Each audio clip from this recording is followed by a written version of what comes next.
जो मूर्ति है वह संविधान सदन में सुशोभित होकर के वह भी भारत की गाथा और महिलाओं की गाथा बताती है। पोर्चुगीज के खिलाफ अगर कर्नाटक के महारानी अब्बक्का ने अगर लड़ाई लड़ी तो वह भी एक अपने आप में गाथा बताती है कि महिलाओं ने किस तरीके से हमारे विकास के लिए काम किया है। मैं ये भी बोलना चाहूंगा कि मॉडर्न टाइम्स में भी, आज के युग में भी अगर हम देखें, 21वीं शताब्दी जो है वो महिलाओं की शताब्दी है। 21वीं शताब्दी जो है वह महिलाओं की शताब्दी है। और फिर चाहे ज्ञान हो, चाहे विज्ञान हो, चाहे मिलिट्री एजुकेशन हो, चाहे सैन्य सुरक्षा हो, चाहे अर्थ जगत हो, हमें खुशी है कि आज हमारी भारत की महिलाएं अपने आप को लीडिंग रोल में लेकर के आई हैं और उन्होंने अपने आप को प्रतिस्थापित किया है और सम्मानित स्थान पर लेकर के आई हैं। It is not only there presence but it is the position, वह सम्मानित स्थान जो उनको मिला है, जो उन्होंने हासिल किया है, यह बताता है कि भारतीय नारी किस तरीके से उन्होंने अपना योगदान किया। आज सॉफ्टवेयर की दुनिया में 21% हमारी महिलाएं हैं जो लीडिंग रोल में हैं। आज हम अगर इसरो की बात करें, जिसके बारे में कल परसों जयराम रमेश जी चर्चा कर रहे थे, उसमें अगर हम साइंटिस्ट देखें तो फिर चाहे मार्स मिशन हो, चाहे चंद्रयान हो, चाहे आदित्य L1 हो, इन सब में महिला साइंटिस्ट का बहुत बड़ा योगदान है। इसको भी हमको ध्यान में रखना। और अगर हम कहें तो सरकार की सत्ता में भी आजाद भारत में 12 मुख्यमंत्री महिलाएं बन चुकी हैं इस आजाद भारत में। इसको भी हमको ध्यान में रखना है। बहुत से ऐसे देश हैं जिन्होंने वोटिंग राइट्स पाने के लिए एक लंबा संघर्ष किया। महिलाओं ने सिर्फ फ्रेंचाइज पाने के लिए बहुत लंबा संघर्ष किया। किसी ने आधी शताब्दी तक संघर्ष किया, किसी ने पूर्ण शताब्दी तक संघर्ष किया। लेकिन यह हमारा सौभाग्य था कि हमको फर्स्ट जनरल इलेक्शन में महिलाओं को बराबर का स्थान दिया गया। यह हमारी सोच दर्शाती है। और ऐसा नहीं है, सबका योगदान है। 1931 में सरोजिनी नायडू जी ने ब्रिटिश प्राइम मिनिस्टर को चिट्ठी लिखी थी और उसमें कहा था कि हमें फ्रेंचाइज मिलना चाहिए। और उस उन्होंने वाक्य लिखा था, we do not want to be nominated, we want to be elected. तो इस तरीके से अगर हम देखें तो हर दृष्टि से महिलाओं का एक विशेष योगदान रहा है।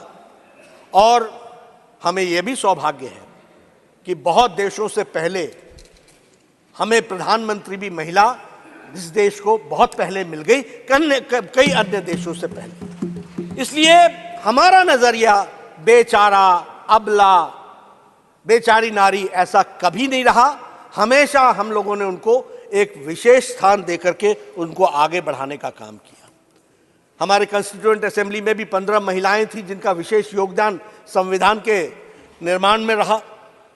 और आज हमारे 102 एमपीज हैं यहां पर महिलाएं, जो अपने सशक्तिकरण के कारण दे आर इलेक्टेड और वो इलेक्ट होकर के आई हैं। यह भी हमको बताता है कि महिलाओं ने किस तरीके से, फिर चाहे वो पॉलिटिक्स हो, स्पोर्ट्स हो, इकोनॉमी हो, एविएशन हो, एंटरप्रेन्योरशिप हो, सब में नारियों ने अपना योगदान किया है।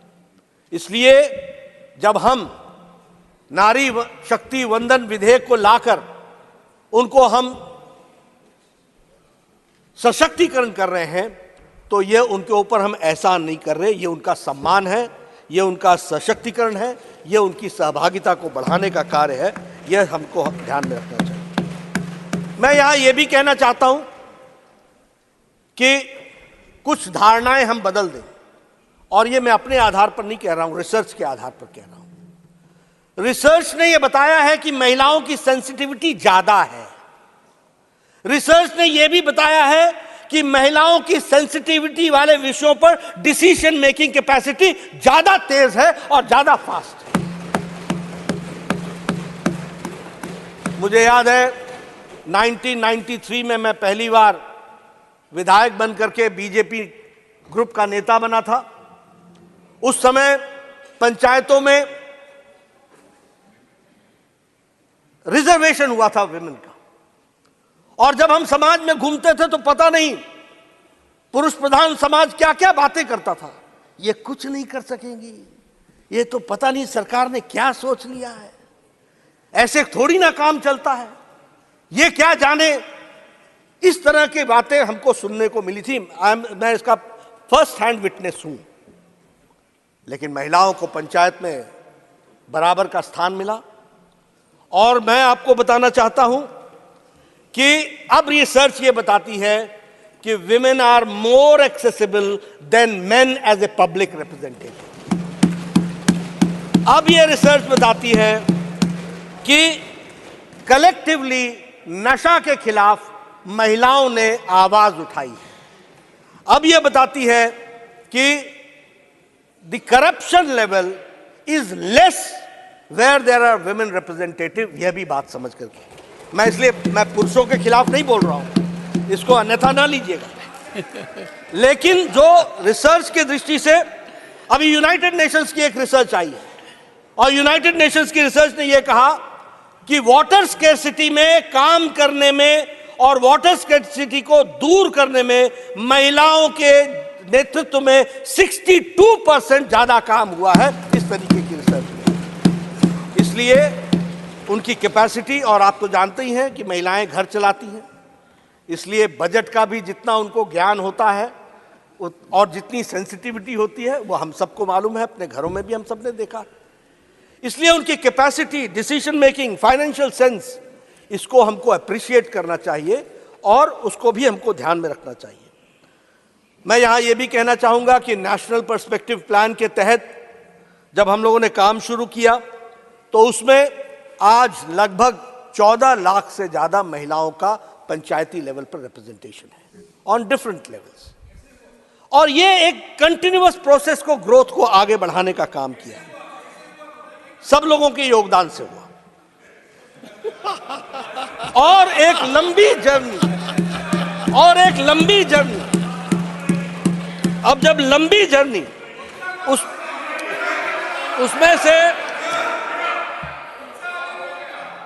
उसमें से इस कार्य को आगे बढ़ाने का काम किया। एक बात बताऊं मैं आपको, माननीय नड्डा जी, जब चारों तरफ देखते हैं तो जब नई नई पंचायत व्यवस्था आई थी और गांव में जाता था तो पूछता था कि आप कौन है, मीटिंग में आते थे, कहते थे मैं सरपंच पति, मैं प्रधान पति, मैं जिला प्रमुख पति। ये कल्चर चालू हुआ था, वो कल्चर अब खत्म हो गया है जी, and that you can see all around. Yes,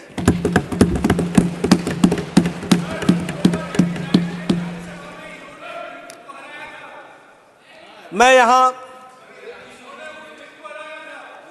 यहां यह भी कहना चाहता हूं कि कुछ इस तरह की चर्चा भी हुई कि इस बिल को अभी से लागू कर दो। इस तरह की चर्चा भी हुई कि इसमें देरी क्यों। मैं यहां स्पष्ट करना चाहता हूं कि कुछ संवैधानिक व्यवस्थाएं होती हैं, कुछ संवैधानिक तरीके से कार्य करने का तरीका होता है। आखिर हमने महिलाओं को रिजर्वेशन देना है, पर किस सीट पर रिजर्वेशन मिले, किस सीट पर ना मिले, इसका फैसला कौन करेगा? इसका फैसला सरकार नहीं कर सकती, एक क्वासी जुडिशियल बॉडी करती है। उसको नॉमिनेट करना पड़ता है, उसको नॉमिनेट करना पड़ता है, उसको फिर वो, अब मैं अगर सरकार में हूं और मैं वायनाड को अगर रिजर्व कर दूं तो, अमेठी को कर दूं तो, अगर मैं अमेठी को कर दूं तो, अगर मैं रायबरेली को कर दूं तो, ये इसके लिए दो चीजें आवश्यक है। कालबुर्गी को कर दूं तो, इसके लिए दो चीजें आवश्यक है। पहला कि सेंसस हो, जनसंख्या हमारे सामने आए, और उसके साथ साथ फिर public hearing, quasi judicial body के माध्यम से पब्लिक हियरिंग हो